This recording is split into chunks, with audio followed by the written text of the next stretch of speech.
Olá pessoal, sejam bem-vindos aqui ao meu cantinho na internet. Hoje eu quero compartilhar com vocês um pouco sobre como que era o meu planejamento quando eu era educador em um projeto social na cidade de Florianópolis. A primeira coisa que é importante estar ressaltando e estar compartilhando com vocês é que a gente trabalhava a partir de 4 eixos temáticos. O primeiro deles era meio ambiente e sustentabilidade. O segundo era empreendedorismo. O terceiro era cultura de paz. E o quarto eixo que a gente trabalhava era direitos humanos e direito das crianças. Então a gente trabalhava a partir desses 4 eixos. Bom, a primeira coisa para mim, que sou formado em História, que eu tive que fazer é uma pesquisa sobre como trabalhar com crianças abaixo de 7, 8 anos. Nesse projeto social, ele abrangia crianças de 6 anos de idade até 14. E sempre as minhas turmas foram multisseriadas. Então eu tinha que estar fazendo vários planejamentos para a mesma oficina, porque eram grupos muito variados, né? Então, o que aconteceu? Eu fiz várias pesquisas, né? Tinha que fazer várias pesquisas sobre como trabalhar com os pequenos. Então, isso ia de metodologia de ensino, isso ia variação de atividades, quais atividades para cada série. Então, isso gerou um trabalho bem grande de pesquisa. Afinal de contas, eu não estava dando aula de história, que é talvez o que eu mais saiba fazer, ou o que eu me preparei para fazer. Mas eu estava dando temas transversais, como eu compartilhei com vocês agora. Então, eu tive que me adaptar a essa nova realidade. A primeira coisa que a gente fazia, ou que era um costume meu fazer nesses grupos multi-etários, seria uma avaliação diagnóstica. Às vezes a ONG solicitava, às vezes não, mas eu sempre fazia. Para quê? Para que eu conseguisse dividir eles, nem que fosse num papel, num rascunho, saber mais ou menos o que cada um sabia fazer, ou então conhecer melhor as habilidades de cada uma daquelas crianças.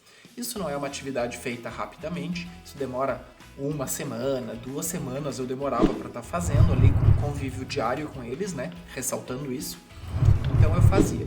Quem sabia ler, quem não sabia, quem já conhecia o alfabeto, quem sabia resolver conflitos, e assim ia. Quem sabia escrever o próprio nome. Então eu ia citando, posso fazer um outro vídeo só para falar sobre isso, mas eu ia citando então algumas habilidades que eu julgava necessária e fazia a divisão dos grupos de trabalho. A partir da divisão dos grupos de trabalho, eu fazia os planejamentos, como eu falei para vocês agora, né? Então tinha dias que eu fazia 4 planejamentos, 5 planejamentos para uma única oficina.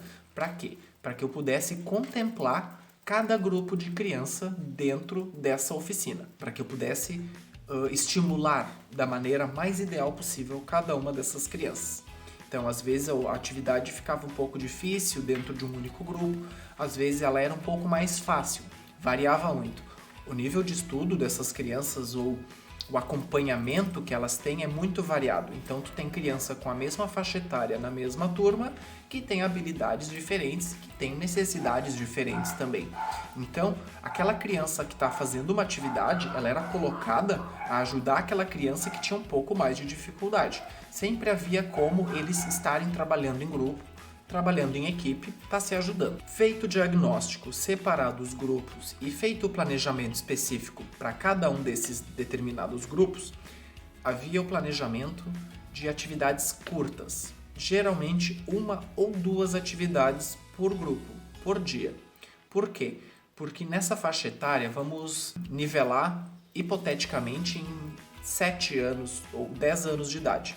É muito difícil tu tentar manter a atenção dela por mais de 10, 15 minutos em uma mesma atividade. Então, para que a criança não se disperse, já fica uma dica aqui também, faça atividades mais curtas. A criança ela se empenha naquilo porque ela consegue ver ela concluindo, ela tem mais interesse, porque ela vê que é uma atividade que ela consegue fazer. Isso dá um pouco mais de trabalho, mas o teu pupilo ali, o teu aprendiz, né, ele acaba se interessando mais, porque ele sabe que a tua aula, o teu momento com ele vai ser um pouco mais dinâmico.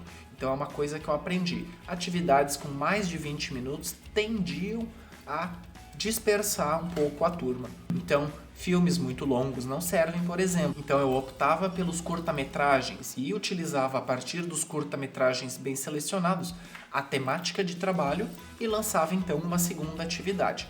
Como as nossas oficinas normalmente tinham 50 minutos, até que tu recebe as crianças, conversa um pouco com elas, afinal de contas elas querem contar o que elas viram no caminho, elas querem contar o que aconteceu em casa e o que aconteceu na escola. Tu faz uma chamada ali, que tu percebe, né, que tu faz uma chamada ali, que tu faz um registro de quem tá ali e dá mais 2 atividades, com certeza o tempo vai ficar bem curto. 50 minutos é muito pouco tempo para trabalhar com as crianças de fato, né? Então, o tempo nunca sobrava. A gente sempre ocupava muito bem o tempo dentro das oficinas com mais atividades voltadas para os grupos. E eu acho que isso era um pouco do que eu queria compartilhar com vocês. Ocupem a caixa de texto aqui de baixo para colocar perguntas. Vocês podem ter perguntas, vocês têm dúvidas ou vocês têm alguma experiência que vocês querem compartilhar comigo de projeto social ou de escola, escreve aqui embaixo.